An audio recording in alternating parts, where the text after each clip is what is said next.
Sabi ko pa sa sarili ko, ito dapat ang 20 pesos na bigas. Oh. Mahal ho yun. Hindi pwedeng ano. Sandali. Mahal yung basmati rice ha. Kung hindi ako nagkakamali dito sa amin ho, mga kababayan is halos konti na lang magka-presyo na po ng jasmine rice, yung basmati rice. Oh. Mahirap pong gawin 20 pesos na bigas yun, Madam BP. Parang imposible ho yun. Kasi ang isang kutsara niya, 3 kutsara na ang equivalent sa Pilipinas. Ang isang kutsara niya, ito isang kutsara.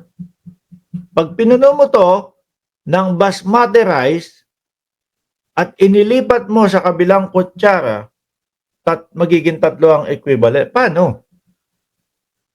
Buti may kutsara ako dito, galing dito sa kape. Oh. Ito yung kutsara.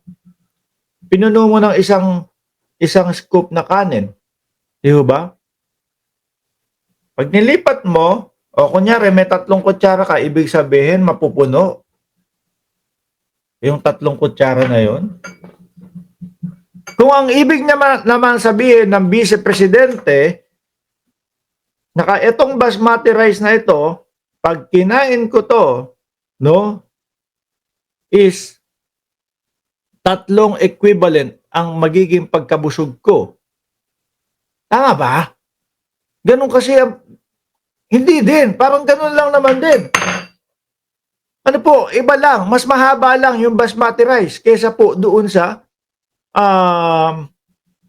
regular rice natin. Di mapababa mo ang presyo. O, ano daw? Iniisip ko mga kababayan, hindi nag-post yung video natin. Paano mapapababa ang presyo nun? Kasi kapag ito ang 20 pesos na bigas, ito 3 busog. Sorry bossing, no?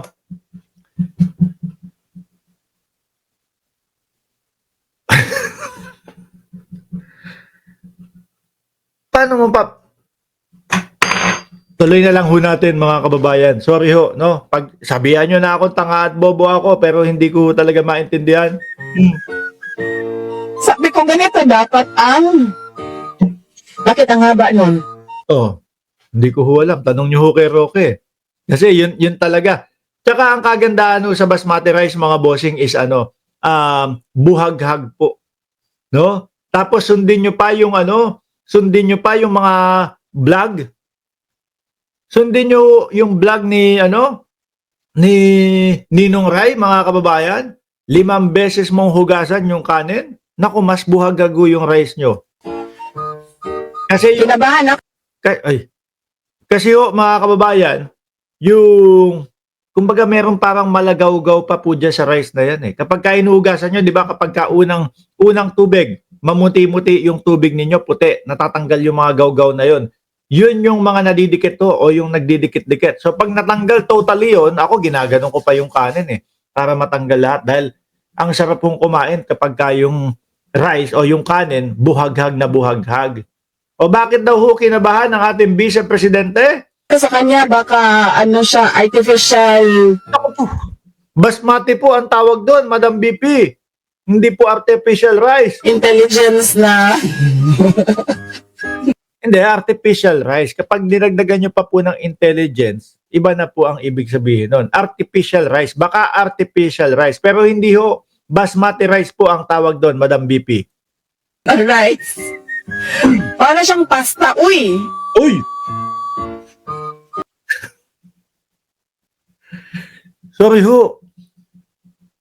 Hindi, parang hindi ako naniniwala na first time ng Vice Presidente makakita ng basmati rice. Ano po? Hindi ako makapaniwala. Hindi ako makapaniwala. Ito, sa dami nilang pera, hindi naman ho kagaya natin yan na simpleng tao. Tayo nga ho, mga kababayan, o yan. Lagi tayo nakakakita ng basmati rice, nakakain na tayo. Di ba? Pasta ganun kahaba eh. Yung basmati mahaba, pero parang imposible sa pasta yun ihambing. Diba? Oo, ganyan kahaba. Tabahan ka eh. Tingin niya ho. Saan ba? Madam B. Makita ni Roque, baka sabi, ay, ang liit.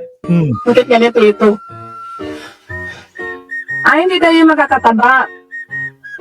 Oh. Ma'am, yung kanila, ma'am, isa Yun pala ang naging dayo ng Vice Presidente kung sa Kuwait man sila nagpunta.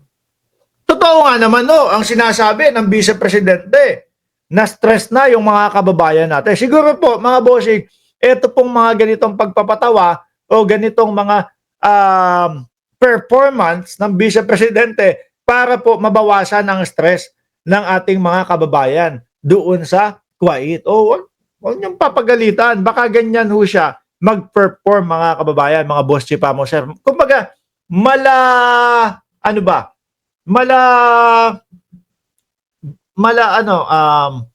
maayos na version ng Vice Ganda. Kasi kay Vice Ganda, medyo may pagka-brutal ho doon, mga bossing. At bago ka pumasok doon sa show ni Vice Ganda, kailangan alam mo na at intendido mo na posibleng makasama ka doon sa tinatawag na show.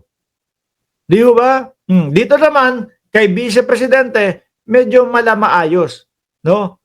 Yung tipo bang wala lang, simpleng mga joke lang po, pero hindi ho ako, parang hindi ako natatawa. ang plato, ganyan, ma'am. Oh. Hindi pa rin ako tataba, no? Pag inubos ko yan, isang plato. Oh. Sure? Sunod?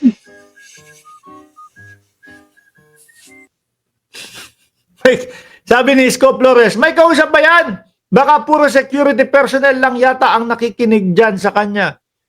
Ewan ko, kasi nung isang araw, nung naglalakad ang Vice Presidente, mga bossing, no, doon sa gitna ho, nakita ko puro ho, mga upuan na kulay puti. Di ba, Skyline Channel Philippines. Good evening, Boss Mark. Umay na tao dyan, bukod tanging Duterte na Pangulo ng Pinas.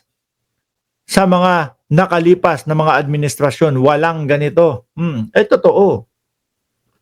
Nung nakita ko ho, naglalakad ang Vice Presidente, nagkakagulo nga ho yung mga bodyguard. No, hindi alam kung saan po pwesto. Yung tipo ho bang, parang nagtutulakan yung mga tao, makalapit man lang po kay Inday Sara Duterte. Tapos nung tinignan ko yung gilid, kulay puting upuan. Walang nakaupo. Tinignan ko yung kabilang gilid, ganon din ho, wala din ho nakaupo. So sabi ko, para saan yung security? At meron pa talagang kapit-bisig pa ho. Ang OA naman yata nung ganon. Di ba? Bakit ba binoto ng mga tao yan bilang VP may sayad sa ulo? Sabi ni Ma'am Neng Gigi. Hello, Oh, fake rice yan. naku, Ngayon, magagalit sa inyo. Ano ba mga pinagkukuhanan? O sino ba ang source ng basmati rice? India? Di ba? India, kung di ako nagkakamali. O Nepal? Anak ng tinapa. Fake rice daw. Uy! Ang alam namin doon sa mga kakampi nyong bansa, gumagawa ng fake rice doon. Di ba? Pero yung basmati rice, matagal na po akong nakakakita niyan at nakakakain ako niyan, mga bossing, chief amo, sir. Sabi ko nga ako sa inyo, pinagsasalit-salita namin, basmati rice, tsaka yung jasmine rice. Pero huwag niyo naman po sabihin na fake rice yung basmati.